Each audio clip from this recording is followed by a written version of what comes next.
મહાશિવરાત્રિ, મહાદેવ અને મહાશક્તિના મિલનની રાત કે સ્મશાનમાં રહેતો ભસ્મ લગાવતો અલખ અડગ અખંડ વૈરાગી મહાદેવ અને રાજમહેલમાં ઉછરેલી સૌંદર્ય શક્તિ અને સંકલ્પની મૂર્તિ માતા પાર્વતી.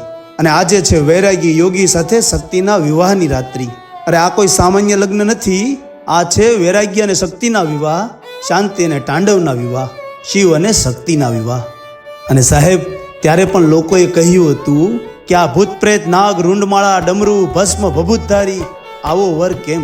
ત્યારે માં ભગવતી પાર્વતીજી બોલ્યા કે મારે કોઈ દેવ નથી જોઈતો, મારે તો દેવોના દેવ મહાદેવને પરણવું છે, જેને ધતુરા અને ભાંગને વહાલું માન્યું, જેને સ્મશાનને પોતાનું ઘર બનાવ્યું, ભલે આખું શરીર ભસ્મથી ઢાંક્યું પણ વિશ્વને વૈરાગ્યના પાઠ શીખવ્યા, કે જેની જટામાં માતા ગંગા સમાઈ ગઈ, કે જેના મસ્તક પર ખુદ સૌંદર્યનો દેવ ચંદ્ર બિરાજમાન છે, કે જેના હાથમાં ડમડમ ડમરું શોભે અને જેના નાદ સાથે આખું બ્રહ્માંડ ગુંજે છે, કે જો ધૂણી ધખાવે તો અંધકાર દૂર થાય અને આખા જગતમાં પ્રકાશ થાય.